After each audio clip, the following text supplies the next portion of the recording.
Welcome back to another episode of NewOrleans.Football presented by PJ's Coffee. We're coming to you live from our studio on Veterans Memorial Boulevard. I'm Nick Under. I'll be joined by Mike Triplett tonight. Got a great show for you guys. We're going to go through some of the free agents that they've lost over the years. We're going to do a redraft of them. We're going to talk a little bit more about some of these new staff guys, the safety position. Mike did a recap on that. So we're going to break down everything you need to know on this Monday episode of NewOrleans.Football. We are right next door to my guy, Matt Bowers. If you need a new car, make sure you go check him out. Best car dealer in the whole entire galaxy. He'll get you everything you need at the best price with the best customer care. All right, let's hit these ads. The NewOrleans.Football show is proudly presented by PJ's Coffee. PJ's Coffee has some of the best drinks that you can find. They have locations all over the city. They have pastries and everything else you need to get your day started. So go check them out. Are you looking for the perfect engagement ring? Look no further than Friend & Company Fine Jewelers' new engagement salon. This new area houses a wide selection of engagement rings to choose from in all cuts, sizes, and colors. Their experienced staff offer 5-star customer care to help you find the perfect ring to express your love. Visit their new engagement salon today. Friend & Company Fine Jewelers, the perfect ring for the perfect moment and also for the perfect person. 7713 Maple Street between Adams and Burdett Street. 504-866-5433. Friend & Company Fine Jewelers. Check them out at friendandcompany.com. Hard Hide Ponchatoula Strawberry Whiskey is an 86 proof blend of aged wheat bourbon, American light whiskey, and fresh Ponchatoula strawberries. Blended in New Orleans, it is not for the thin-skinned. Look for it in your favorite stores, bars, and restaurants. NewOrleans.Football is proud to be sponsored by Firehouse Subs. Make sure you check out their location on Veterans Boulevard. All right, let's get into the show.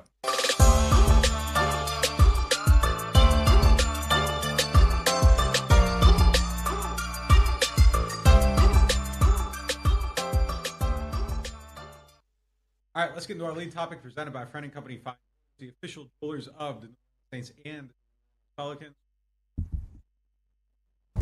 Let's try that again. Let's get into our lead topic presented by Friend & Company Fine Jewelers, the official jewelers of the New Orleans Saints and the Pelicans. Friend & Company has a great engagement salon, so if you need to get an engagement ring, make sure you check them out. But they can take care of all your jewelry needs. Start with them today. Make them your jeweler for life. Ken will take care of you. Great guy. They always got the nicest stuff and great prices in all kinds of ranges. All right. So while you're there, too, make sure you check out their Fleur de Lis earrings and necklace. They are specifically priced for our NOF audience. I struggled through that, but we are not going to struggle through the rest of the show. I don't need a microphone. That's one of the things of having my voice is if the microphone was gone, nobody would even notice. Yeah, well, I mean, look. That's your crutch. Look, that's a good thing. But no crutches here. How do you feel about the state of the safety position? You broke it down today, the safeties and the linebackers. You've been breaking down all the positions, ranking the level of need at all of them. And if you aren't signed up for NewOrleans.Football, make sure you do that right now. Use the code MOTION, save 20% off your first payment. Get all of our breakdowns. I got a story coming tomorrow breaking down the run game, comparing it to the 49ers, how they use outside zone, the advantages and disadvantages between the two schemes, how it should make the Saints a little bit better. We got all kinds of stuff. But look, the safety position, I think, is super interesting. I think they're probably okay at the top with Tyron and Marcus Maye, and then they got Jordan Howden in the shadows. But so you got some guys entering the final year of their contract. Maye has missed 17 games the last 2 seasons, $7.5 million in salary and bonuses this upcoming season. Do you think that's a spot where they looked upgrade in free agency? You know what? I changed my opinion on this position while I was doing the write-up. I sent you the original plan for how I ranked them, and I moved safety up ahead of linebackers while I was writing about it because I kind of lumped the two together at first. You know, linebacker, you got Demario Davis is 35 years old, and Pete Werner, who's heading into the final year of his contract. Zach Bond's already a free agent. So I had that at number 4 originally. But then I started doing the write-up on safety, and I'm like, boy, I'm giving Maye a lot of credit. Like, if they have Mathieu and Maye, I like that as a base. Jordan Howden was a promising young rookie. But that's all they got. They got J.T. Gray. He's a special teamer. All these other guys, Jonathan Abram, Lonnie Johnson, Ugo Amadi, they're free agents. They'll probably bring some of those guys back. But that's all fine if Maye is one of your 2 starters. But I started thinking, Maye only played 7 games last year. He only played 10 the year before. Only played 6 the year before that with the Jets. He's due $7.5 million. Is it possible that they say, no, we're good, Maye's good? When Maye and Mathieu are on the field, I love that duo, and I thought Maye played great in his 7 games. He had 2 interceptions, he had a sack, he was a big part of some big wins. But I started wondering, boy, you're putting a lot on a guy who plays about half the games now in recent years. He also turns 31 in a couple weeks. Do you think he's in jeopardy? Not in recent years. His 2 years. His only 2 years, like with the team. Yeah. Well, and also the year before that, he only played 6 games with the Jets. Yeah, but I mean, like for the Saints, yeah, he's been kind of a part-time player. Look, the thing is with him last year is I heard he was ready to come back before the end of the season. They just kind of let it, I think for the playoffs they would have brought him back, but I think he could have came back at the end of the season. They didn't push it too much, but I like him on the field. I like him on the field. I like him, I think, more than the fans. The fans have been kind of down on him. He's someone I see a lot of like Twitter mentions, like negative stuff about him.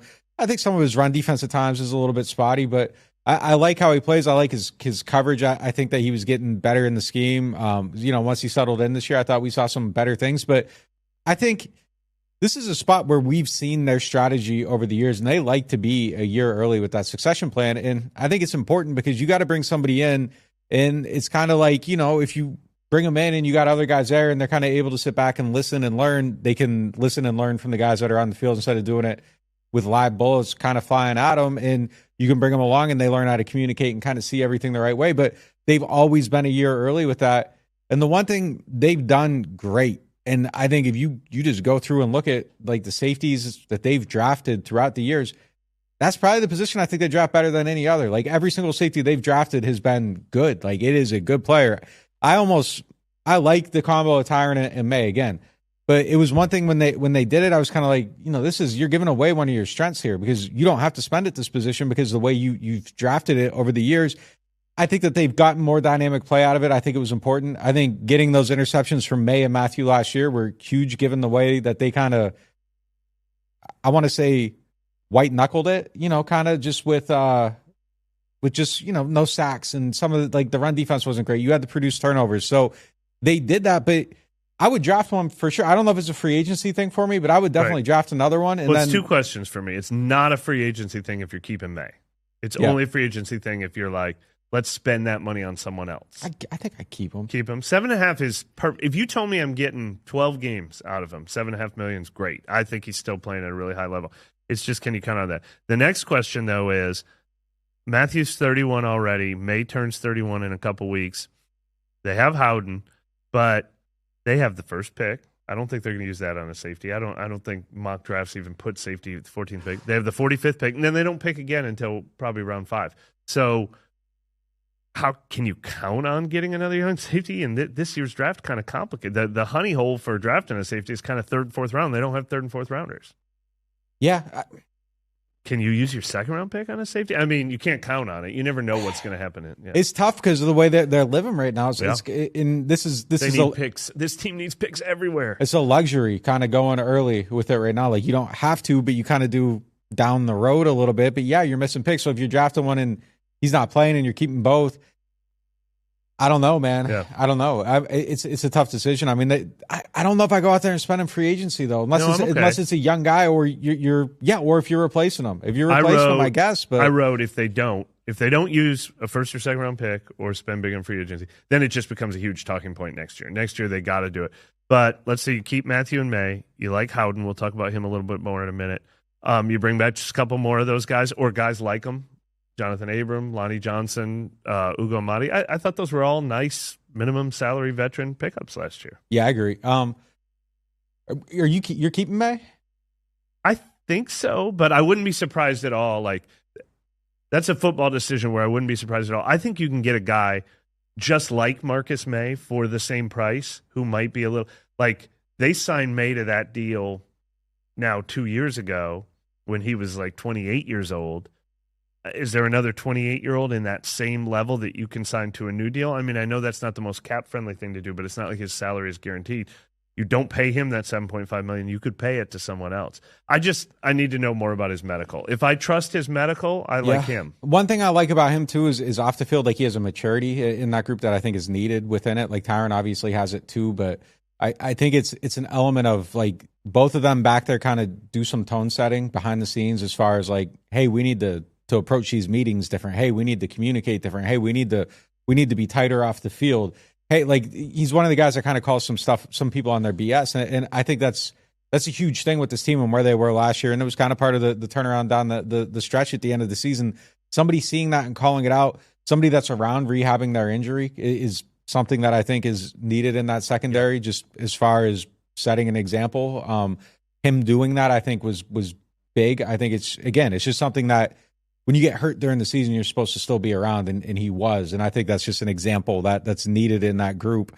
So I mean, that combo too. Mathieu and Maye, it felt like, well, we saw it most of last offseason. They were even around for OTAs a lot, but definitely training camp too. And then in the games that they did, the 7 games they did play together, it felt like year 2, they felt like they'd been playing together for a long time. Yeah, I think I keep them, but I mean, I wouldn't be up in arms either way. Like I trust them at safety. I really do. I trust them at safety. They've made decent decisions there. It's DA's specialty. It really is. Let Marcus Williams go, something I'll never agree with. But, I mean, otherwise, I think that they've done a good job of bringing in players, and they did a decent job replacing him, too, and they've gotten more turnovers out of it, which was the goal. So the vision did hit. So they were a little bit more dynamic there. Yeah, but, I mean. Where are you on Howden at that position? Is he a 5th rounder who was a steal, should have been a 3rd rounder, or do you see him as, no, this guy is a future starter? I think it's potential to start. I'm not necessarily as there as I was like on like a Von Bell right away. And we saw some ups and downs with him too throughout the season. Like it wasn't like a steady trajectory. It kind of like was up, down, back up again. Yeah. Like if he kind of stayed on one path the whole way, I would have felt okay about it. But I think last year was so weird, and that the culture was just kind of weird too overall. And again, like I think that there were some dips, and then they kind of got back on track as a unit overall. So, and I think he kind of went with that. And as a young player, you're kind of just living in that a little bit. So, yeah, I think I do see him as somebody that has starter potential. I just don't know, like if we're going into this camp and they cut Marcus Maye and there's nobody else brought in, I'm a little nervous about it. Sure, I don't feel great about it. Whereas, like, you know, when they moved on and it was Von Bell's time, I was like, yeah, it's Von Bell's time. Like, that makes sense. So I think that I just need to see a little bit more out of him. And again, I think where he's drafted kind of plays into the perception too. If he was like a 2nd-round pick, I think that you just see, and this just kind of says something that there's a little bit more, oh, this was the view, this was the plan, this is who he is. I think he definitely outperformed his draft stock, so maybe that's kind of like a bad take, but it's just kind of attached. There's a little bit of that attachment to him. You can't say we know this guy's the guy, but I like him as an option for sure. Yeah, all right. Moving on to our next segment, Dennis Allen and Jeff Ireland have both shown a willingness to rethink their reliance on bigger defensive ends this offseason, hinting that they need to find ways to add some smaller speed rushers into the mix. They started to do that a little bit last year by finally finding a way to use Zach Bond, but he is now a free agent. Do you believe them that they're willing to go smaller at that position, just in a situational role? And secondly, do you think if they re-sign Bond, does that fill the need, or should they make a significant investment into a tweener type of player that can play in that type of role? I don't believe them. I really don't. I mean, not substantially. I believe that they recognize and are aware that what they did with Zach Bond last year is something they should do more of. Like, yeah, we need some packages. If a player has this skill set, we need to have packages that accentuate that. If they had ended up with Micah Parsons, they needed to figure out, all right, well, let's use Micah Parsons. They did it with Caden Ellis finally in his last year too, to a certain degree. But do I think they're going to go out and use either the 14th or the 45th pick on a guy who's 6'2", 235 pounds? No way. That is like, we joked the other way when one of the Martin's questions of the day was, do you think they'll trade down in the draft? And you were just like, no, they just don't do it. I'll believe when I see it. Now, a Zach Bond level player, and actually I think they might bring Zach Bond back. But do I think all of a sudden their top pass rusher that they sign in free agency or draft in round 1 or 2 this year is going to be a tweener outside linebacker? I'd be pretty shocked. No, they aren't they aren't drafting him in the 1st or 2nd round. Like if they do, they're moving him to linebacker. They're going to do. He can play off-ball linebacker. They aren't drafting a small end in the 1st and 2nd and keeping him at end. But like, I do think that there's a possibility that they go out and they add. If they lose Bond, I think, or they could try to upgrade Bond. I think there's a possibility they go out and look for this type of player, bring him in. But I don't think you can make a significant investment in them because you aren't going to use them for 3 downs. I don't think they're ever going to find a way to do that with this coaching staff, which is fine, but you need to be able to sprinkle in some of these guys. And like, I think this is an area where like keeping Caden Ellis would have made, you could have used Caden Ellis on like 1st and 2nd down and then moved him into that spot on 3rd down.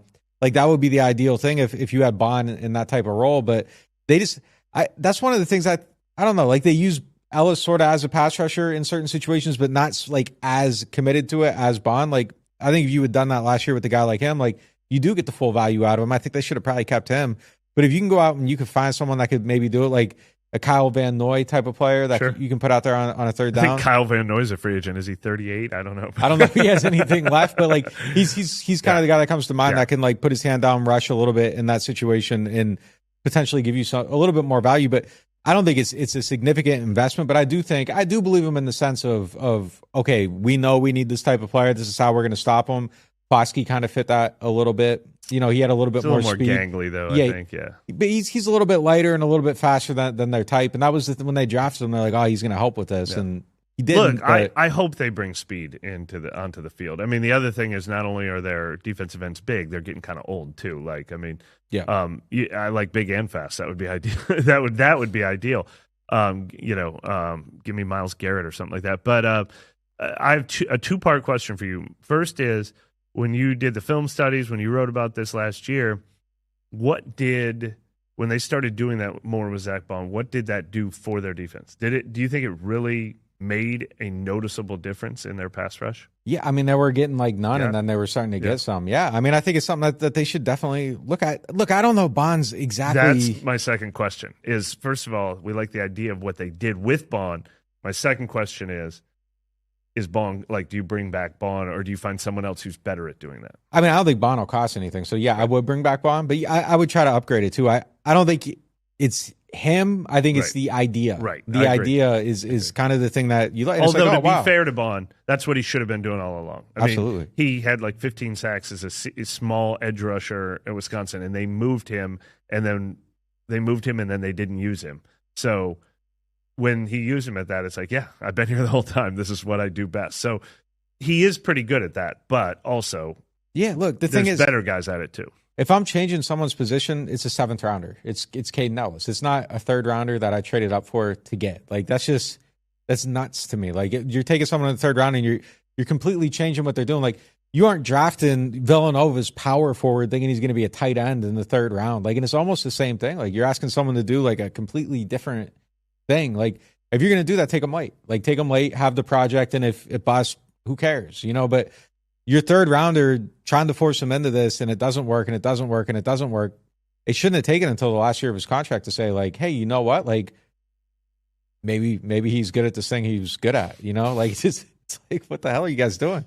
But, yeah, I mean, I think that's too much of an investment for it. So, again, I don't think they go there even looking just for this in that area. But if you can get a fast edge rusher that you don't have to make a compromise with in terms of, like, height and weight, great. But I don't think they're going to go little fast guy early on. I don't think you spend a ton of money on it. But I think you can go out there and get somebody that you can put into this role at a decent price. If it's not Zach Bond, and to be someone else, it could be Bond plus somebody else. Like, there's different ways to do this. But, yeah, I think you definitely need some more speed and athleticism off the edge. But I don't think it should just be the little guys. I think they need speed and athleticism, like with the big guys. Like, you need real, young, springy, good athletes at that position. So, yeah, huge need there. All right. Moving on to our next topic, we mentioned Jordan Howden a little bit at safety, so we kind of covered him a little bit. But looking back at last year's draft class, who are we most excited about going forward? Do we feel like it's a promising class at this point going through the picks right now? Round 1, Brian Brzee, DT out of Clemson, thought he had a pretty decent season. Round 2, Foskey, defensive end out of Notre Dame, Kedre Miller, running back, Nick Saldivari, OT coming out, OG now, Jake Haener, 4th-round pick quarterback, Jordan Howden, 5th-round pick safety, and 6th-rounder A.T. Perry, wide receiver. I know it takes a little bit of time, and there's always guys that you're high on, and then you aren't, and there's guys you aren't high on that you do end up becoming high on. But after 1 year, I mean, I kind of feel like there's a lot here. I feel like there's a lot of potential in this draft class, specifically because I think your first-round pick's good. And then the guys at the bottom, when you strike a little bit of gold at the bottom of the draft, 5 and 6 bring the rating up big time. 2 and 4, 2 in both 4s were not on this team last year. Yeah, and 3 barely was either. But like he's a man, his talent. He's the answer to the question. He's the one I'm most excited about. Yeah, especially with the quote unquote Shanahan Kubiak offense, the one cut and go runners that they've featured in that offense over the years. The guys teaching the offensive line in front of him. I'm super excited about Kedre Miller. I'm almost just as excited about A.T. Perry as anything else, too. I don't like to get overhyped about somebody. You know, how many, if you didn't look this up, maybe tell the truth if you look this up. How many catches do you think A.T. Perry had last year? 13. 12. Okay. I couldn't believe it. 12 for 246 and 4 touchdowns. But he had 3 for 53 and 2 touchdowns in that final game. He really feels like he's going to be a part of this offense. Probably as the fourth receiver, but with an ability to do some special things. Miller's the one I'm most excited about. I like Brzee. We needed young athleticism in the defensive line. The other guys are just theoretical. I'm not down on Foskey or Saldiveri or Hainer yet because they redshirted last year. Which maybe that means I should be down on them because if they were good enough, they would have gotten on the field because they had needs on the offensive line. I mean, Saldiveri should have been playing ahead of Max Garcia. Foskey should have been playing ahead of Tano Passanio, and they weren't ready yet. So, Saldiveri was hurt a little bit, though, too. A little bit, but not early. Yeah. And he was, these guys, this list was the healthy inactives for the first 10 weeks of the season for the most part. But it's a decent group. There's potential here. It could be one we're looking back on, and they didn't hit a lot on in a couple years. But I do like that the two guys that we don't know anything about yet are a young defensive end and a young interior lineman because those are two of the biggest needs on the team. Before I get into my thing on this, I want to play off of something you said a little bit. Like, do you think it's possible that maybe like the coaching staff at offensive line maybe struggled to talk to young players a little bit? Like, it just kind of feels like there's a commonality there, and I don't know if that's unfair, but you kind of see it back to back that like the development Henning, Saldiveri. Yeah, and Saldiveri was advertised as like extremely smart, like an extremely smart person. And I think just talking to him, that kind of like jumped out too. And then it was kind of slow going a little bit. Like, I wonder if there was just something that kind of, I don't know, like young people are different than, I mean, it is a little surprising to me. But they did love Landon Young, who was he in his 4th year or 3rd year last year?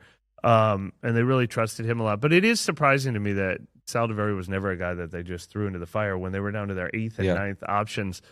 So I don't know exactly what was missing there, but absolutely a factor could be just not trusting young guys with no experience. Look, if that was the case, like I feel for Doug Brown. I try to coach a 23-year-old every day here, and it's hell sometimes. It is hell sometimes.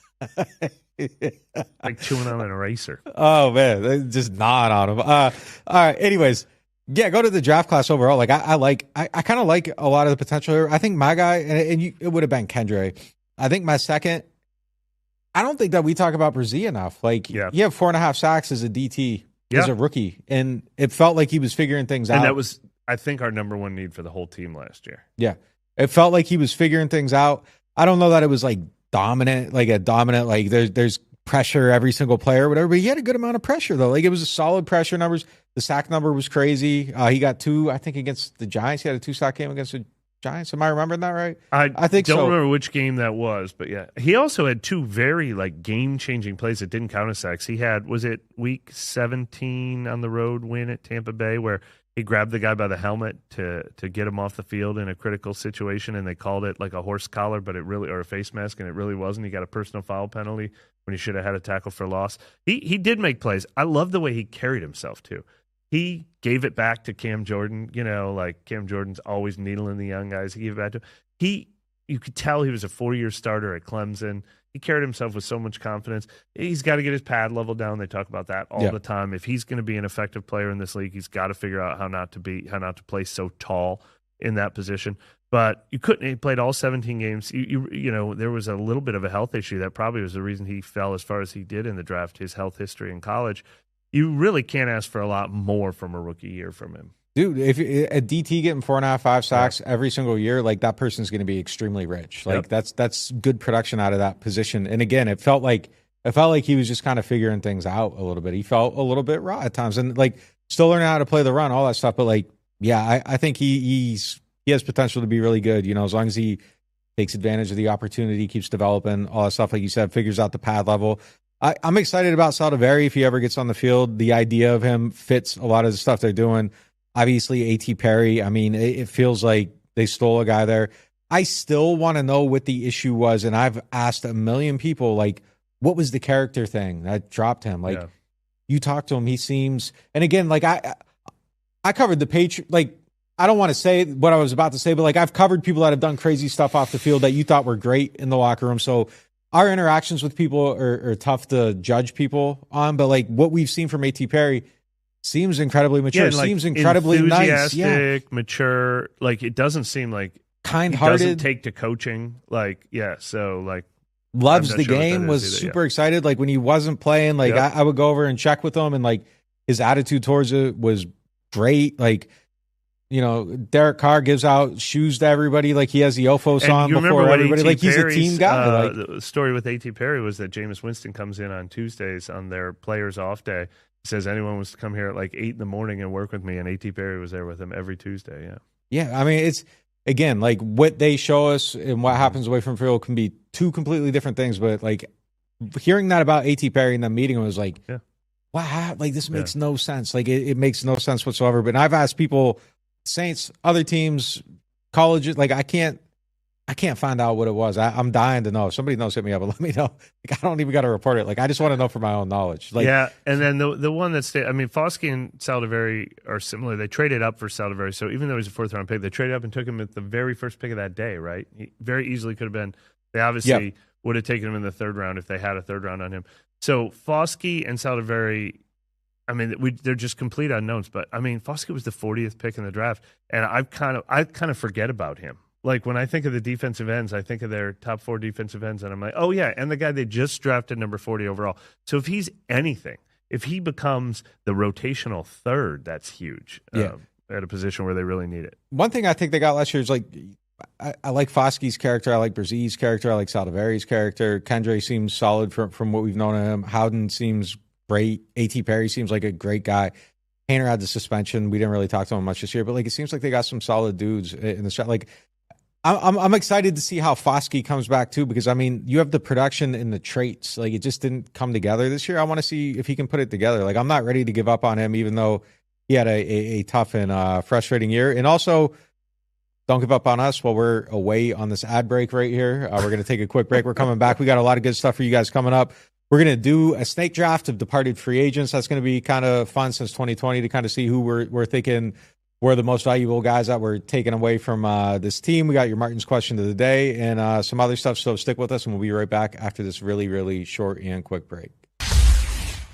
Are you tired of renting and ready to own your dream home? Contact Jefferson Financial Federal Credit Union, your trusted source for home loans. Our competitive rates and flexible terms can help make your home ownership dreams a reality. If you're a first-time home buyer or looking to refinance, our experienced lenders are here to help. Our online application process allows you to apply on your schedule. It's quick, easy, and convenient. Visit us online at jeffersonfinancial.org to learn more. Federally insured by NCUA, Equal Housing Lender. Martin Wine and Spirits is home to a selection of hand-picked barrel select bourbon, whiskeys, and much, much more. They are family owned and operated since 1946 and specialize in wine, spirits, gourmet food, gift baskets, catering, and tasting events. They have many locations, so they're never too far away. You can check them out in Metairie, New Orleans, Mandeville, and Baton Rouge, or if it's more convenient, you can always shop online. Whether you're a wine novice or a seasoned collector, you'll enjoy the Martin Wine and Spirit experience. I got my mic on this time coming out of this break. Good work. Aren't going to catch me twice. Good work. Ain't going to catch me twice. Yeah, one mistake and we're fixed. All right, welcome back to our new studio and we're presented by PJ's Coffee. Not coming back right. Got cocky, got bird. Got cocky, got bird, man. That's how it goes. But welcome back to our new studio. Let's get to our money segment presented by Jefferson Financial Federal Credit Union. Their financial decisions ahead, football decisions ahead. But the Saints have parted ways with several notable free agents dating back to 2020. How much do we think that has cost them as we look at this 3-year playoff drought and the current makeup of the roster? Not nearly as much as people think. Like, people think the Saints have been destroyed by the salary cap. And look, there was a lot of it on Twitter today where, like, the people with the bad opinions on the salary cap, and then we correct them. I hate it, though. I hate coming across as the pro Saints salary cap management guy either, because it's radical how the Saints manage the salary cap, and I'm not condoning it, but it's just how wrong people get it. And today, what it stemmed from was Taysom Hill and somebody saying his cap number is outrageous. It's like he makes $10 million a year. They write him a check for $10 million every year, or his game checks. He has a 4-year, $40 million deal. They gave him $10 million last year. They're giving him $10 million this year. They're giving him, $10 million next year against they cut him. How they do the bookkeeping has nothing to do. They pay the players what they think they should be paid. They let the players go that they don't want to pay. And I cannot find a single decision. And look, 2020 through 2023 has been the downfall of this team. I think it's been poor drafting even more than it's been poor free agency. But Drew Brees retired. They didn't replace him. Sean Payton left. They haven't replaced him good enough. They haven't signed superstars in free agency. They haven't drafted free agents. But when we went through this exercise, I am not finding decisions that were made because of the salary cap. Yeah. Every player we're about to talk about was a football decision. A couple of them they got wrong. One very, very famously they got very, very wrong in Trey Hendrickson. But the salary cap has not been the reason. We just went through as we researched this last night, we went through every free agent that has left the Saints since 2020, and they were all football decisions. They were not, we can't afford this guy because of the cap decisions. Yeah, the tweet was, how is Taysom Hill hitting the cap next year for more than both Christian McCaffrey and Travis Kelce? LOL. $15.8 million Taysom Hill, $15.5 million Travis Kelce, $14.1 million Christian McCaffrey. Well, here's the thing.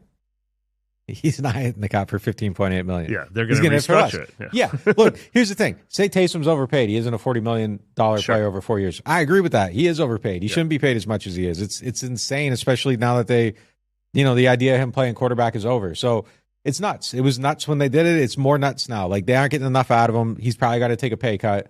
Talk about it through that prism. When you're talking about through the cap, it's just like, come on, man. Like, especially because the guy who put this, like, I think he's a smart guy. I'm not gonna say his name because I don't want to crap on anybody. Like, I think he's a smart guy. This is Taysom Hill makes $10 million. Yeah, this is a little bit disingenuous. Like, it's just like, come on, man. Like, you know how they manage the cap. Yeah, like the cap number.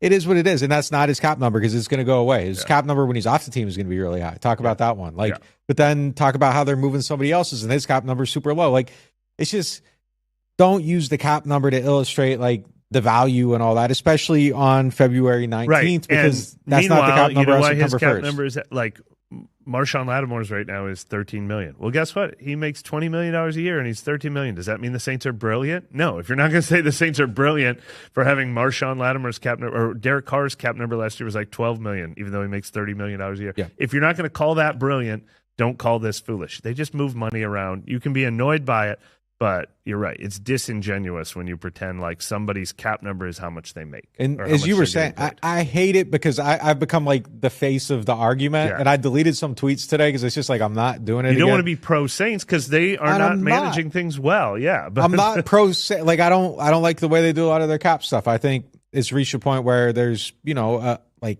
all right, it's not worth it in all aspects, but. Yeah.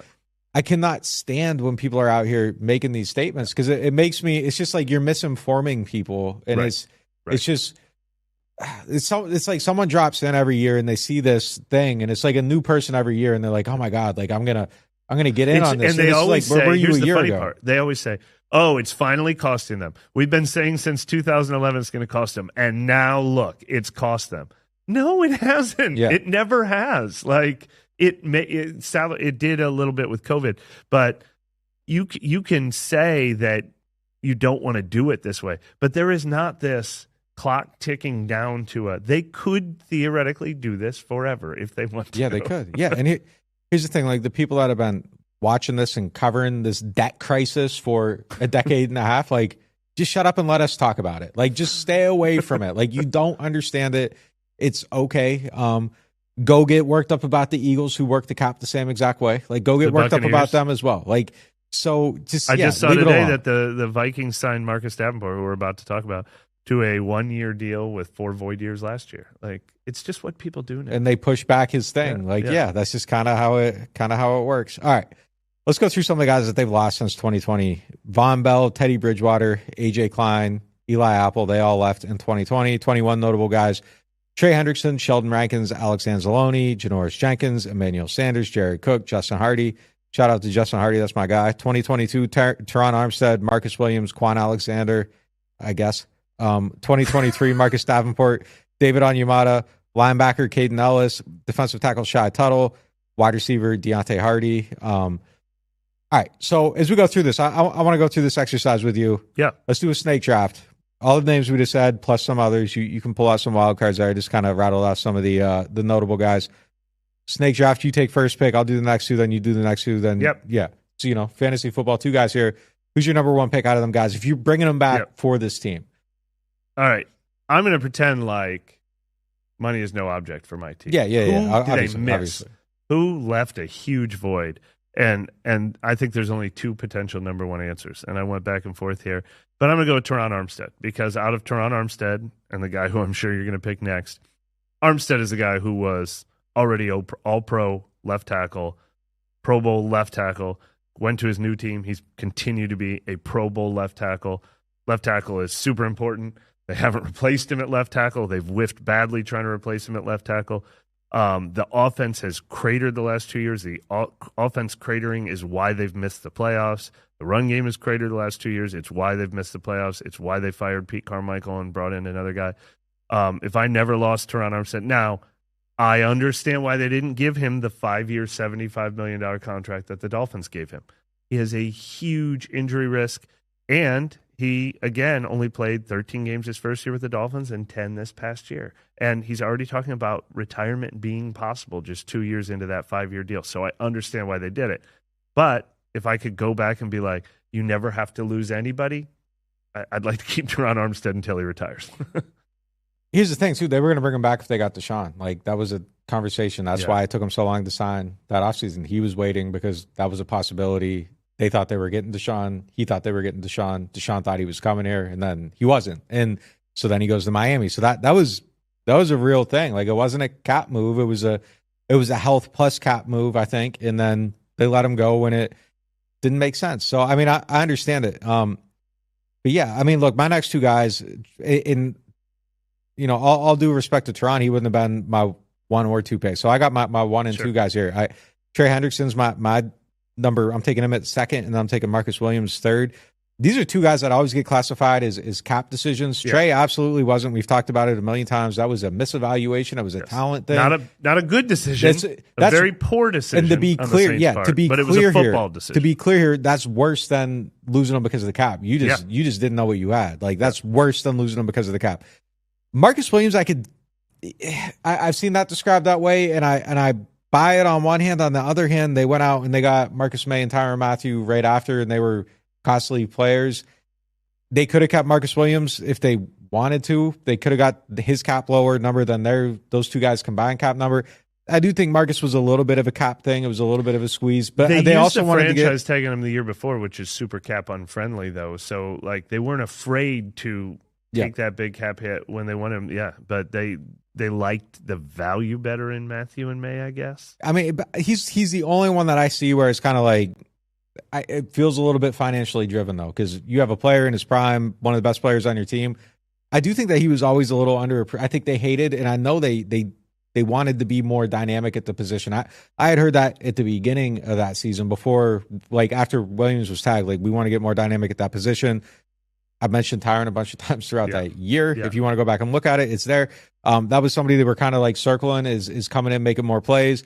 So I think the lack of turnover production was something that bothered them. They wanted that, and they've gotten it. But yeah, I do think that a little bit financially driven there, but not totally. But he's the only one out of the 20-some names I just rattled off that I could kind of classify that way. And those were their two biggest football decision misses, without question. I mean, as we continue to go through this list, I think we agree with the decision they made. You can tell me if you're wrong on most of these. There's a couple, especially that didn't cost a lot of money, that they could have done better. But a lot of these, we totally understand why they didn't pay the guys these made. Those were their two biggest whiffs as far as they let real talent out of the building that they probably should have kept.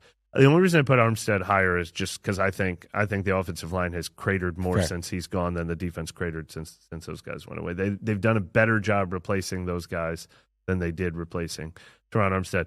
I already am struggling on this list, though. We're going snake draft, so I get 2 picks. And I'm going with 2 guys who I completely, strongly agreed with them letting go last year. But if I have unlimited funds to work with, or if I'm saying, did the Saints miss them? Yeah. The Saints miss Marcus Davenport and David Onyemata because they didn't replace them. Defensive end is still a problem. Defensive tackle is still a problem. They're my number 1 and 2 needs for this team next year. I did not want to pay Marcus Davenport 1 year, $10 million like the Vikings did. He only played 4 games, and then he missed the rest of the year with an ankle injury. So the Saints were kind of proven right there.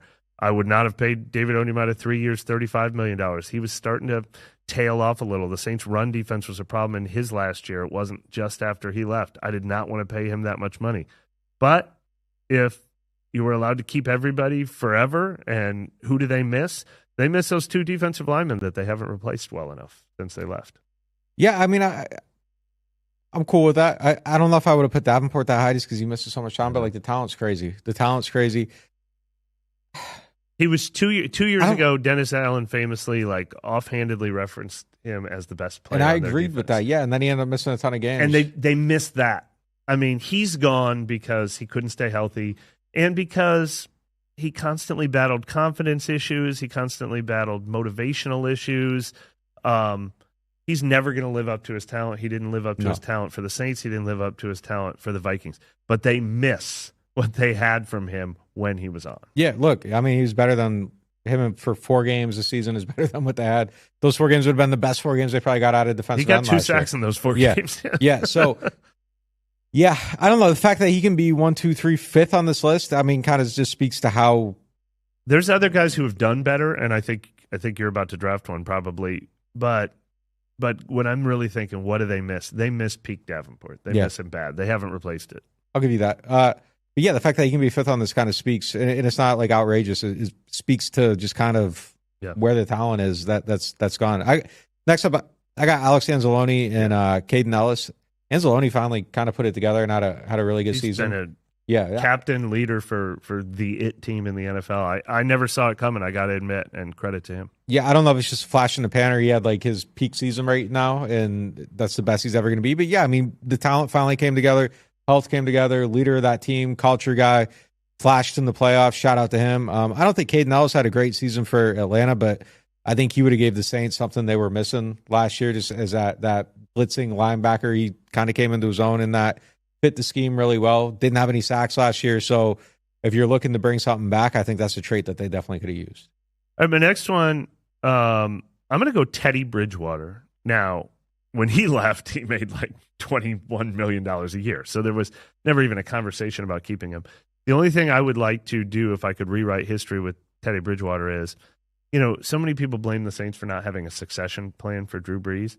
And they did such a good job of identifying Bridgewater when the Jets were basically giving him away. And they brought him in here, and then they paid him for a second year. He had the injury question marks. They believed in him. They cultivated him to the point where he went 5-0 as a starter when Brees was gone. And then the market was like, all right, we're going to pay him $23 million to be our starter. A few teams tried him as a starter. It didn't quite work out. But if you could rewrite history a little bit, and if he didn't cost that much, or if money was unlimited, that just would have been a nice, smooth transition out of Drew Brees. I think they could have maybe been a 10-win season if they handed it back over to Bridgewater. Peyton obviously liked coaching him. We've heard that Peyton thought that that's who they should have gone back and signed after Brees retired. I just think it would have been a smoother transition until they found the next guy than all the people they've tried since then. And then, well, you comment on that, and then I've got one more pick. Yeah, I mean, that's fair. I mean, I kind of like the Jameis. I think Jameis has more upside than Teddy, though. Fair. And Fair.